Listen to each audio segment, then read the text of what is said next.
Assalamualaikum warahmatullahi wabarakatuh.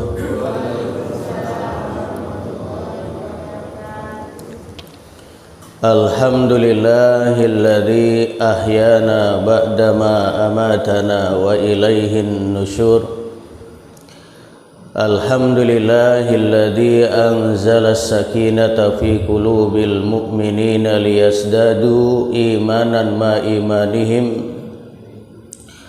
Walillahi junudus samawati wal ardi wa kana Allahu aliman hakima. Asyhadu an la ilaha illallah wahdahu la syarika lah wa asyhadu anna Muhammadan abduhu wa rasuluhu, amma ba'd. Yang sama-sama kita hormati dan muliakan Imam dan pengurus Masjid Abu Bakar, hadirin wal hadirat jamaah kajian syuruk yang dimuliakan Allah Subhanahu wa taala.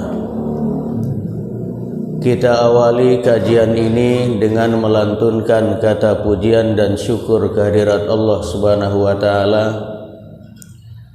atas segala karunia, inayah, hidayah dan taufiknya, sehingga langkah kaki kita terasa ringan diayunkan untuk menghadiri salah satu kewajiban kita, yaitu sholat subuh berjamaah, dilanjutkan dengan kajian tafsir.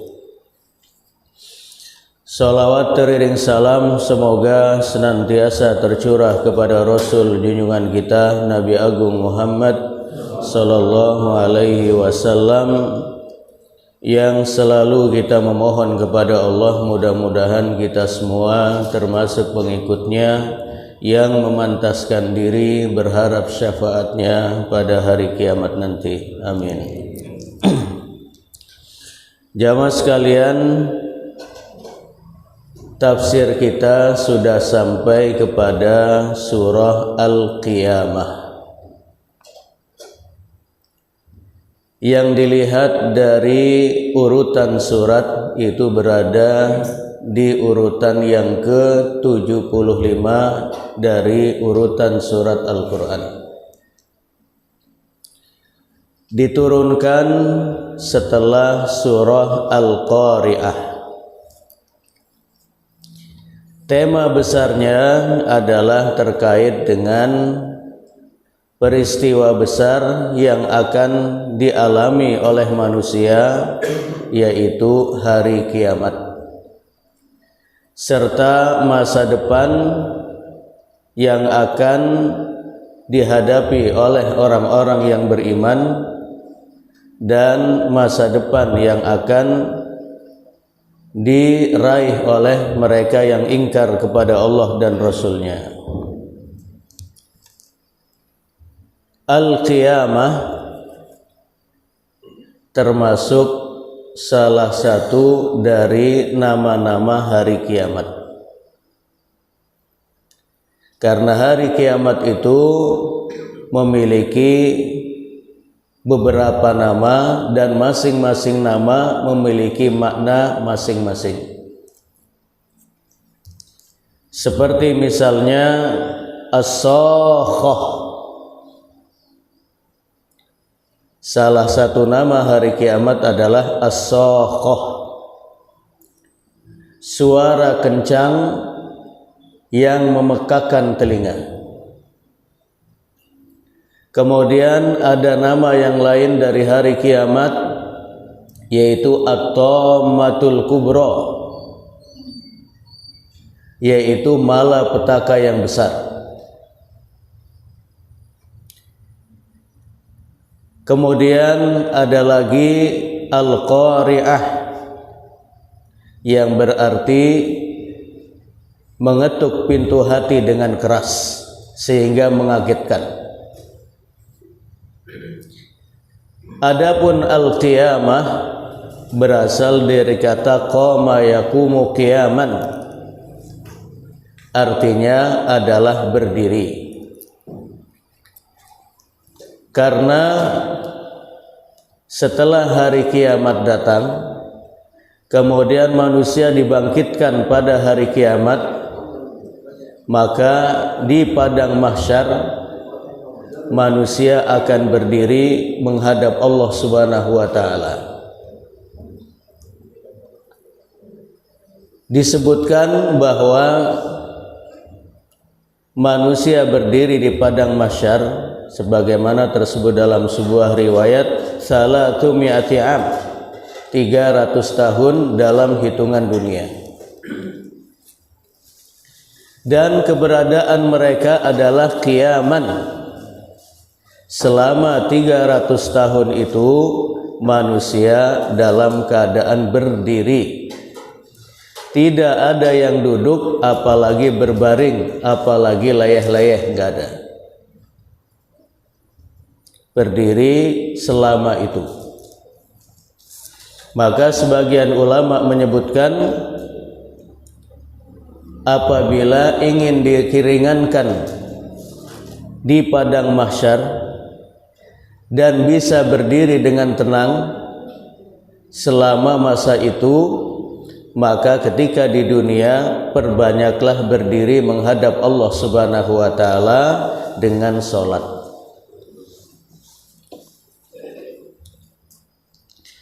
Surah Al-Qiyamah terdiri dari 40 ayat.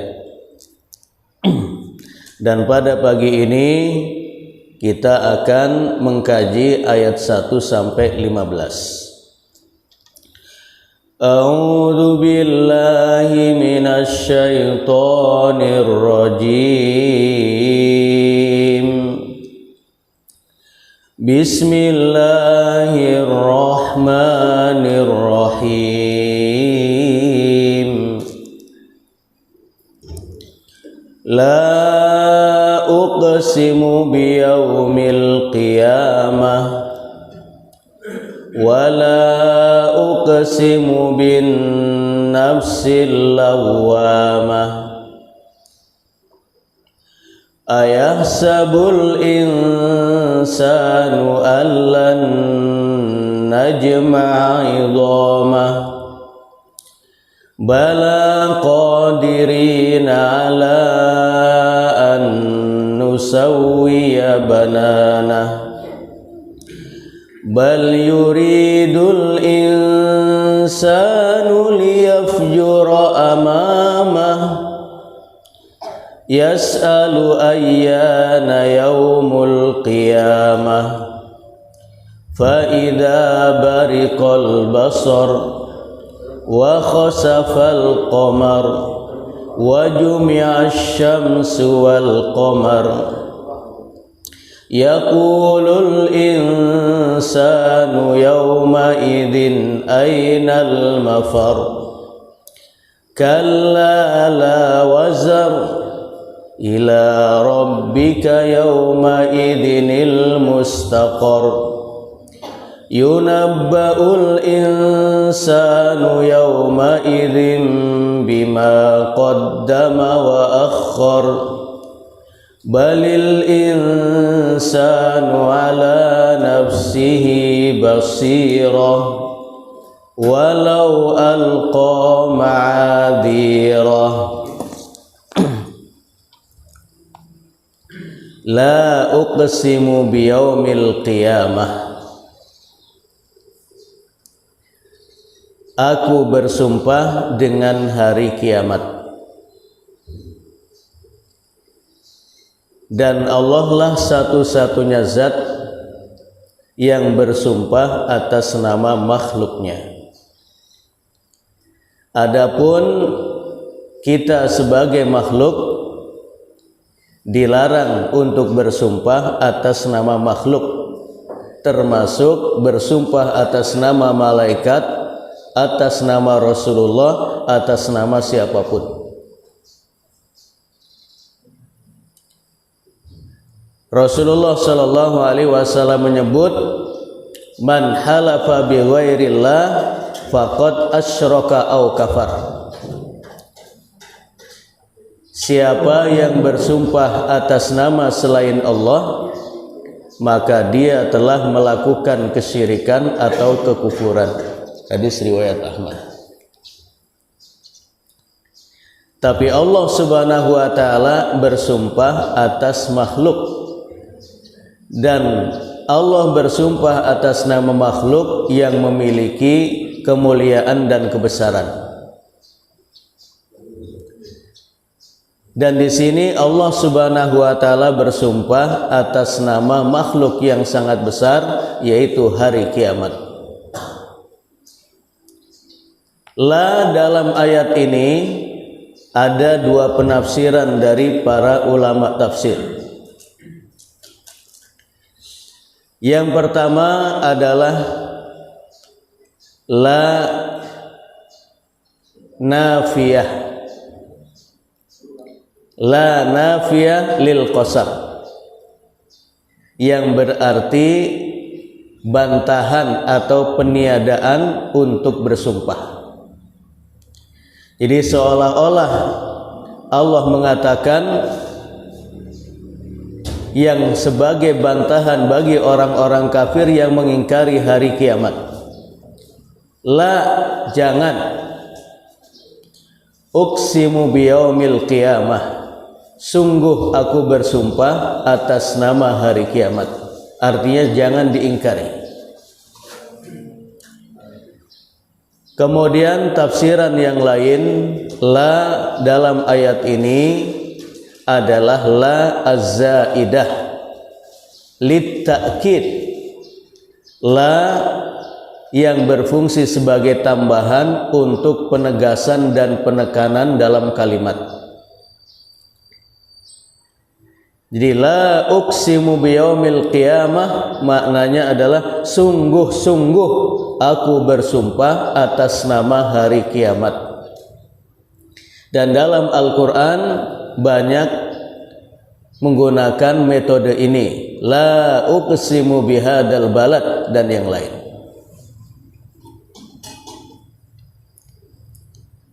La uqsimu biyaumil qiyamah, sungguh-sungguh aku bersumpah atas nama hari kiamat. Dan sebagian mufassirin lebih cenderung memaknai la uqsimu biyaumil qiyamah, la di sini adalah la zaidah lit ta'kid, la tambahan yang berarti sebagai penegasan atau penekanan. La uqsimu biyaumil qiyamah, sungguh-sungguh aku bersumpah atas nama hari kiamat. Wala uqsimu bin nafsil lawwamah,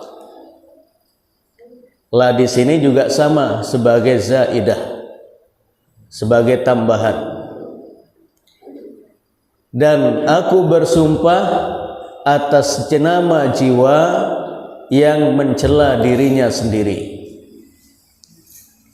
Dan an-nafsul lawwamah ini adalah jiwa yang dimiliki oleh orang yang beriman. Sehingga karena sifat jiwa yang baik dari orang yang beriman, maka Allah bersumpah atas nama jiwa yang mencela dirinya sendiri. Wala uqsimu bin nafsil lawwamah. Jiwa terbagi menjadi tiga. Yang pertama adalah an-nafsul lawwamah, jiwa yang mencela dirinya sendiri.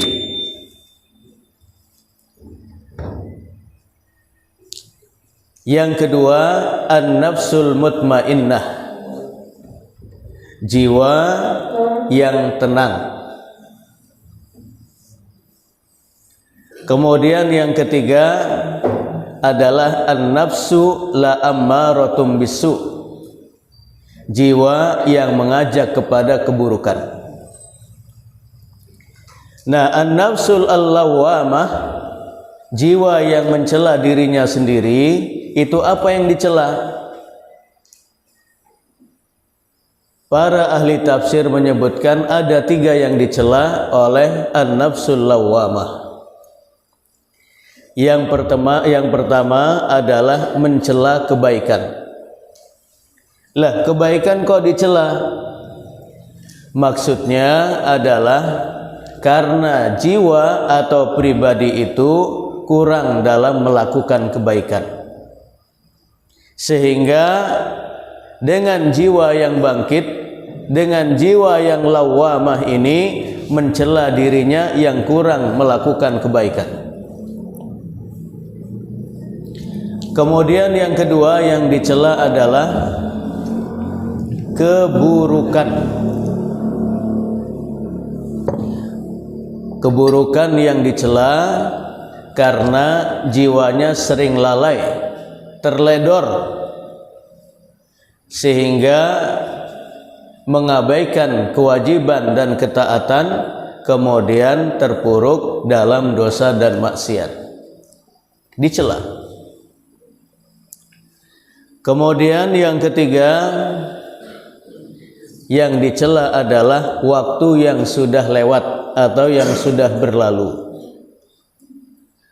Dalam hal ini adalah kebaikan dan keburukan yang dicela. Kebaikan karena kurangnya kebaikan yang diukir, keburukan karena banyaknya keburukan yang diperbuat dari masa-masa yang sudah berlalu. Sementara waktu yang tersisa hanya sedikit. Wala uqsimu bin nafsil lawwamah.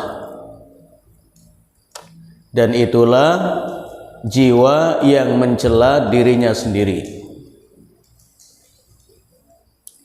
Berasal dari kata yalumu, lama yalumu, mencela.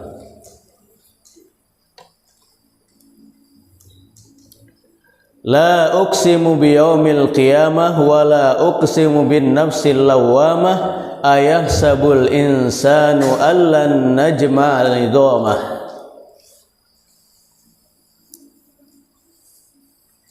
Apakah manusia mengira bahwa mereka tidak akan dibangkitkan lagi, tidak akan disusun kembali tulang belulangnya?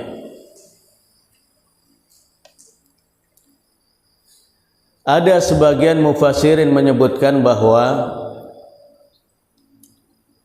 al-insan dalam surat ini itu bimakna lil jins, adalah jenis manusia, artinya bersifat umum, baik itu orang kafir atau orang mukmin. Tetapi sebagian mufassirin yang lain menyebutkan bahwa setiap kali ada kata al-insan dalam surah-surah Makkiyah yang diturunkan sebelum hijrahnya Rasulullah sallallahu alaihi wasallam dari Mekah ke Madinah, maka maknanya adalah khusus, yaitu orang-orang kafir, orang-orang musyrikin. Nah, maka dalam ayat ini ditafsirkan sebagai orang musyrikin. Ayahsabul insan, manusia yang ingkar kepada Allah, kepada Rasulnya, kepada Al-Quran yang diturunkan kepada Rasulullah, dan mengingkari hari kiamat. Ayahsabul insanu allan najma'a idhamah. Apakah manusia mengira bahwa kami tidak akan mengumpulkan kembali tulang belulangnya? Hal ini senada dengan firman Allah Subhanahu wa taala di dalam surah Yasin ayat 78, may yuhyil 'idhama wa hiya ramim. Siapa yang akan menghidupkan kembali tulang belulangnya setelah hancur berantakan? Suatu saat datang seorang Quraisy, yang bernama Ubay bin Khalaf, saudara kandung dari Umayyah bin Khalaf, majikannya Bilal bin Rabah. Ubay bin Khalaf datang kepada Rasulullah sallallahu alaihi wasallam sambil membawa pasir atau tanah dari kuburan. Kemudian ditaburkan di hadapan Rasulullah sallallahu alaihi wasallam, "Ya Muhammad, ayab'atullahu hadza?" Wahai Muhammad, apakah Tuhanmu itu akan menghidupkan kembali manusia setelah menjadi debu seperti ini? Maka Rasulullah pun menjawab, "Na'am, sayumitakallah thumma yuhyik thumma yurmika ila jahannam." Benar ya Ubay, Allah akan mematikanmu dan setelah itu Allah menghidupkanmu, kemudian Allah akan melemparkanmu ke dalam neraka jahannam. Dan orang-orang yang semisal Ubay bin Khalaf dari kalangan Quraisy itu banyak, seperti Abu Jahal, Abu Lahab, kemudian Al-Walid bin Mughirah, Al-As bin Wa'il, As-Sahmi, dan seterusnya, yang mereka mengingkari adanya hari kebangkitan. Yang secara logika, dari mana Allah akan menghidupkan sesuatu yang telah menjadi tanah, menjadi debu? Maka Allah pun menjawab, "Bala qadirina ala an nusawwiya bananah." Tentu, bahkan kami mampu untuk menyusun kembali jari jemarinya. Allah Subhanahu wa ta'ala menyebut secara khusus jari jemari karena tulang belulang apabila telah disusun, maka yang terakhir disusun itu adalah ujungnya, yaitu jari-jari. Seolah-olah Allah menggambarkan, jangankan tulang belulangnya yang besar itu, jari jemarinya pun mudah bagi Allah untuk menyusunnya kembali. Bala qadirina ala an nusawwiya banana. Bal yuridul insanu liyafjura amamah. Bahkan atau akan tetapi manusia itu terus-menerus melakukan dosa.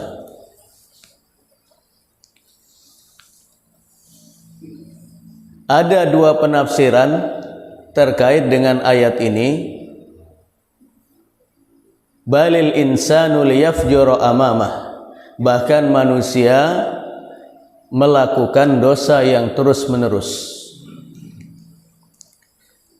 Penafsiran yang pertama adalah manusia yang menunda-nunda taubat.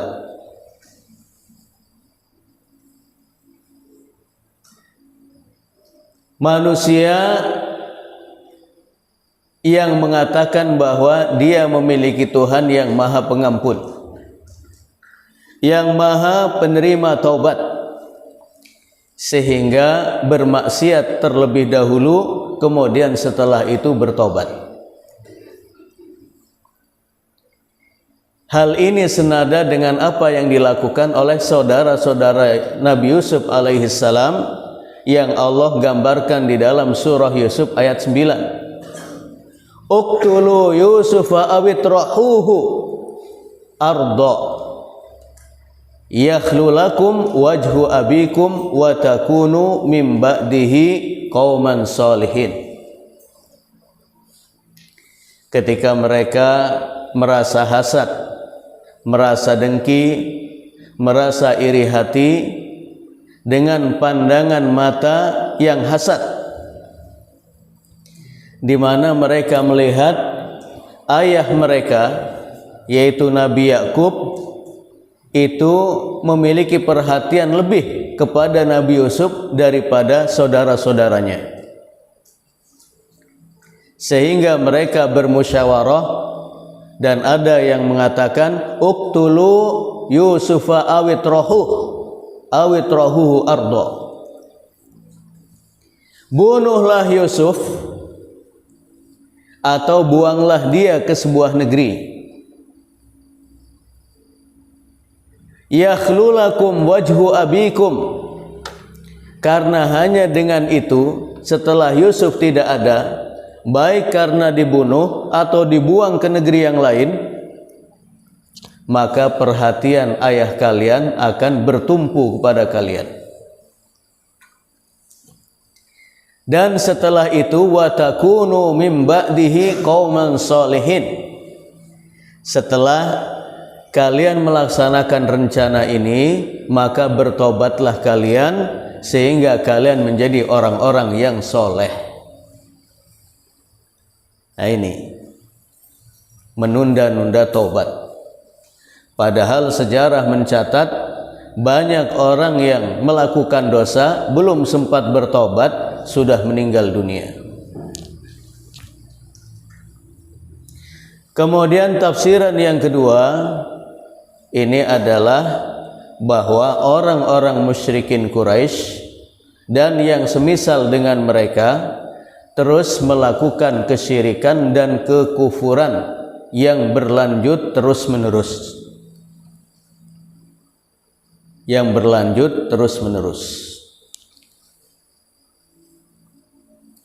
Padahal pada hari kiamat, bagi orang-orang yang kufur, bagi orang-orang yang musyrik, sebagaimana Allah sebut di dalam surah Al-Muddathir ayat 9 dan 10, fadzalika yauma idzi yaumun asir 'alal kafirina ghairu yasir. Dengan datangnya hari kiamat, itulah hari yang sulit bagi orang-orang kafir. 'Alal kafirina ghairu yasir. Urusan bagi mereka itu sangat-sangat tidak mudah. Karena mereka akan menghadapi ancaman yang diancamkan kepada mereka.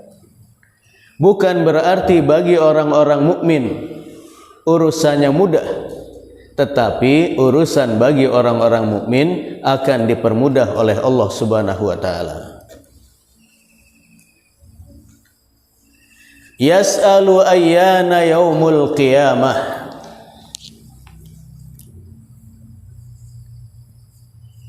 Yas'alu ayyana yaumul qiyamah. Mereka bertanya kepadamu ya Muhammad, kapan datangnya hari kiamat? Kapan datangnya hari kiamat? Dan terkait dengan ini banyak riwayat yang menyebutkan, seperti Al-Walid bin Mughirah, kemudian Al-As bin Wa'il As-Sahmi datang kepada Rasulullah sallallahu alaihi wasallam bertanya secara khusus, ayyana yaumul qiyamah, kapan datangnya hari kiamat? Laisa lil imani biha, laisa lil imani bihi, walakin istihzaan. Yang tujuannya itu bukan untuk mengimaninya, tetapi istihzaan, untuk mengejek, untuk mengejek-ejek saja. Kapan datangnya hari kiamat ya Muhammad? Maka Allah pun menjawab, fa idza bariqal basar. Maka apabila mata telah terbelalak. Bariqa itu secara asal maknanya putih. Maknanya secara asal itu putih. Karena manusia pada saat meninggal dunia atau akan meninggal dunia, matanya berubah menjadi putih. Kemudian penafsiran yang kedua, faida bariqal basar, pada saat mata terbelalak, ini pada saat manusia dibangkitkan pada hari kiamat, jaradum muntashir, seperti belalang-belalang yang berhamburan. Yakhrujuna minal ajdathi ka'annahum jaradum muntashir. Dalam surah Al-Qamar ayat yang 7. Mereka keluar dari kubur-kubur mereka jaradum muntashir, seperti belalang yang berhamburan. Nah, begitu mereka menyaksikan apa yang ada di depan mereka, maka mata pun menjadi terbelalak.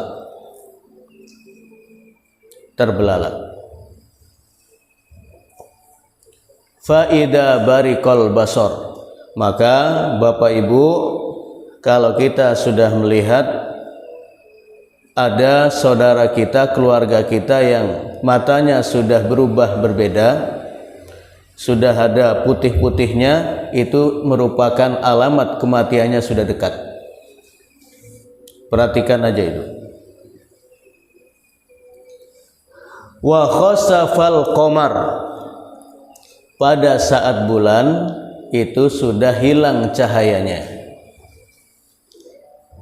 Terkait dengan gerhana, kita mengenal ada al-khusuf, ada al-kusuf.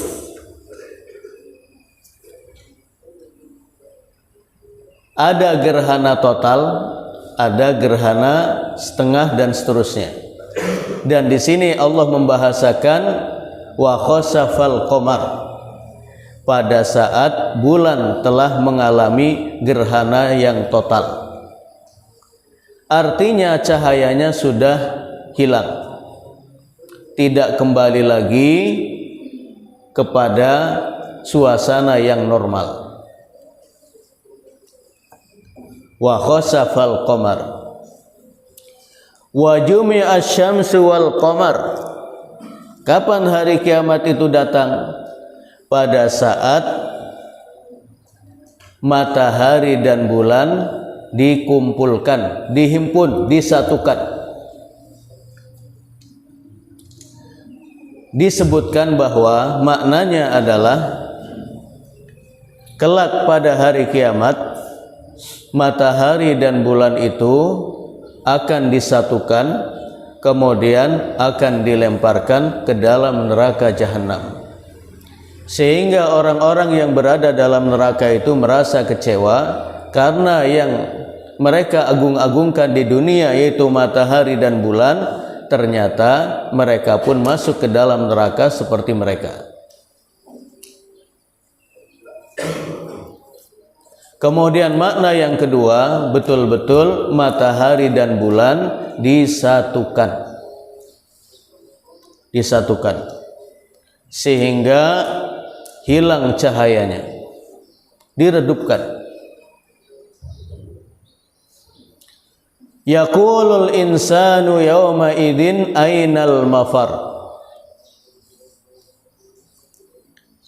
Maka manusia pun bertanya, kemana hendak lari? Ainal mafar.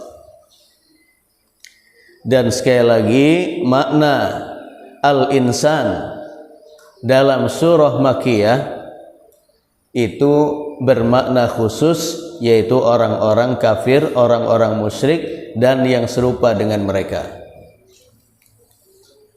Adapun bagi orang mukmin, mereka akan tenang karenanya, karena beragam informasi tentang hari kiamat itu sudah sampai ke telinga mereka, sehingga begitu datang hari kiamat, kondisinya lebih tenang. Walaupun urusannya tidak mudah.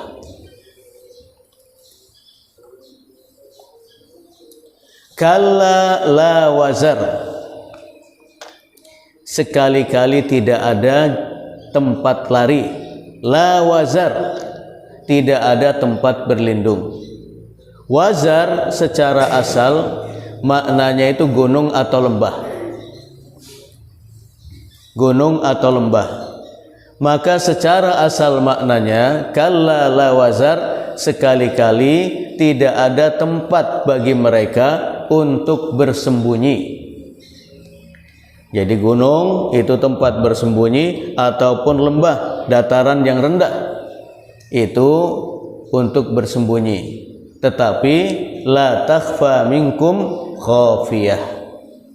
Pada hari itu tidak ada tempat untuk bersembunyi dan tidak ada yang bisa disembunyikan di hadapan Allah Subhanahu wa taala.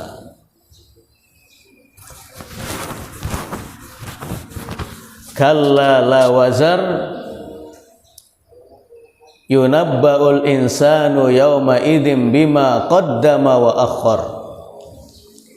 Akan diberitakan kepada manusia tentang apa yang telah diperbuat dan apa yang dilalaikannya. Bima qaddama wa akhar.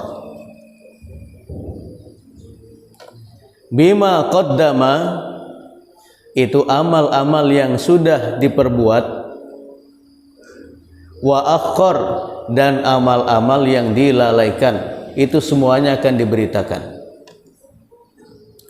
Kemudian penafsiran yang lain, bima qaddama, itu adalah amal-amal yang terus mengalir dari kebaikan, yaitu amal-amal jariyah. Wa akhar, itu ada yang menafsirkan adalah dosa jariyah. Itu semuanya akan terus mengalir.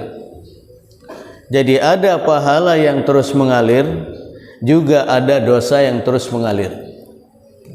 Maka Syekh Muhammad bin Shalih Al-Utsaimin menyebutkan, apabila seseorang yang mendatangkan parabola ke rumahnya, kemudian setelah itu dia mengajak kepada keluarganya untuk melihat hal-hal yang dilarang dalam parabola itu, dengan parabola itu, maka setelah dia meninggal dan sebelum meninggal dia tidak berpesan kepada keluarganya untuk mempergunakan parabola untuk hal-hal yang bermanfaat, maka pada saat itu setelah dia meninggal, sementara keluarganya masih mempergunakan untuk hal-hal yang buruk, dosa dan maksiat, maka dosa dan maksiat itu terus mengalir kepada orang yang pertama kali membawa parabola ke rumahnya. Itu yang disebut dengan dosa jariyah. Jadi ada amal jariyah yang terus mengalir, juga ada dosa yang tidak berhenti.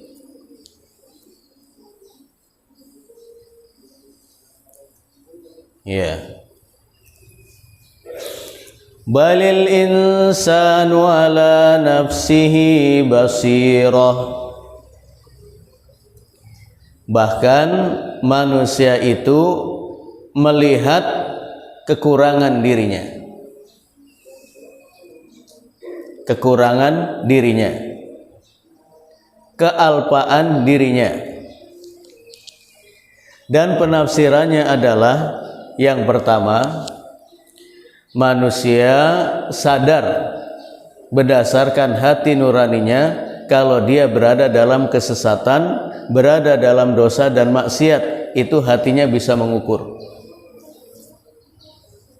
Makanya orang-orang musyrikin Quraisy itu tahu kalau mereka dalam kesesatan. Tetapi karena mereka tidak mengimani adanya hari kiamat, hari kebangkitan, maka pengakuan itu pun dihilangkan. Balil insanu ala nafsihi basirah, melihat kelalaian dirinya. Kemudian makna yang kedua yang dimaksud dengan manusia melihat kekurangan dirinya, kelalaian dirinya, itu adalah bahwa dalam diri manusia itu ada saksi-saksi untuk memberatkan atau meringankan ucapan dan perbuatan yang telah dilakukan di dunia. Yang dimaksud adalah anggota tubuhnya nanti pada hari kiamat. Sebagaimana disebutkan dalam surah Yasin ayat 65, Al-yawma nakhtimu ala afwahihim wa tukallimuna aydihim wa tashhadu arjuluhum bima kanu yaksibun. Pada hari ini nakhtimu ala afwahihim, kami kunci, kami tutup mulut-mulut mereka. Al-yawma nakhtimu ala afwahihim wa tukallimuna aydihim, tangan-tangan mereka yang bicara. Wa tashhadu arjuluhum, kaki-kaki mereka yang menjadi saksi. Bima kanu yaksibun, atas apa yang mereka lakukan. Dalam surah Fusilat, juluduhum, kulit-kulit mereka itu pun memberikan kesaksian. Itu yang dimaksud dengan balil insanu ala nafsihi basirah, bahwa anggota tubuhnya, jawarihuhu, akan memberikan kesaksian yang benar pada hari kiamat, sementara mulut terkunci terhadap apa yang sudah kita lakukan. Itulah persidangan yang benar, yang hak, yang seseorang tidak mungkin lagi akan mendatangkan kesaksian palsu, karena anggota tubuhnya sendiri yang menjadi saksi. Belum lagi yauma idzin tuhaddidu akhbaraha, pada hari itu bumi menjadi atau menceritakan beritanya. Maksudnya adalah bumi tempat kita berpijak pada hari kiamat nanti pun akan berbicara, memberikan kesaksian apa yang kita lakukan di atas bumi itu, dari kebaikan ataupun keburukan. Yaitu al-yawma nakhtimu ala afwahihim wa tukallimuna aydihim wa tashhadu arjuluhum bima kanu yaksibun. Balil insanu ala nafsihi basirah walau alqa ma'adhirah, walaupun dia memberikan alasan-alasan, sudah tidak ada lagi alasan yang diterima di sisi Allah Subhanahu wa taala, karena yang memberikan kesaksian itu adalah anggota tubuhnya sendiri. Setelah dirinya memberikan kesaksian pula, memberikan pengakuan pula di dalam hatinya bahwa dia berada dalam kesesatan ketika di dunia. Nah, itu. Dengan demikian, maka kondisi hari kiamat betul-betul menegangkan dan bukan perkara yang mudah, perkara yang sangat-sangat sulit, dan itu terkait dengan urusan yang akan mengantarkan kita kepada surga atau neraka. Ketika berada di padang mahsyar, seperti yang kita sebutkan tadi, kondisinya sangat sulit. Selama 300 tahun dalam keadaan berdiri, sementara matahari didekatkan sejauh 1 mil atau 2 mil, yang begitu panas, sementara manusia dibangkitkan pada hari itu, yuksarun nasu yaumal qiyamati hufatan uratan ghurla, dibangkitkan dalam keadaan telanjang kaki, tidak beralas kaki, tidak ada sepatu, tidak ada sendal, tidak ada kaos kaki, kemudian dalam keadaan telanjang bulat, tidak ada sehelai pakaian pun yang menempel di tubuh, kemudian dalam keadaan belum dikhitan, dan manusia berdiri selama 300 tahun dalam hitungan dunia, sehingga keringat pun akan mengucur sesuai dengan tingkatan amal masing-masing. Ada yang keringatnya sampai mata kaki, ada yang sampai lutut, ada yang sampai perut, ada yang sampai pundak, ada yang sampai telinga. Dan sebagaimana disebutkan oleh Syekh Muhammad bin Shalih Al-Utsaimin, manusia diberikan kekuatan pada hari itu. Artinya bukan tidak merasakan berat, tidak merasakan pedih, tidak merasakan susah, Tetapi maksudnya kata beliau, dalam kondisi seperti itu yang kalau di dunia kita mengalami kematian, tetapi sejak manusia dibangkitkan sudah tidak akan pernah merasakan pingsan, apalagi mengalami kematian. Yang ada adalah persoalan yang sulit. Terlebih bagi orang-orang musyrikin, orang-orang yang mengingkari keberadaan hari kiamat. Taib, demikian, mudah-mudahan bermanfaat, dan masih ada 25 ayat lagi dari surah Al-Qiyamah insyaallah. Kita lanjutkan pada ahad kedua di bulan depan. Demikian, hadanallahu wa iyyakum ajmain, wal afu minkum. Assalamualaikum warahmatullahi wabarakatuh.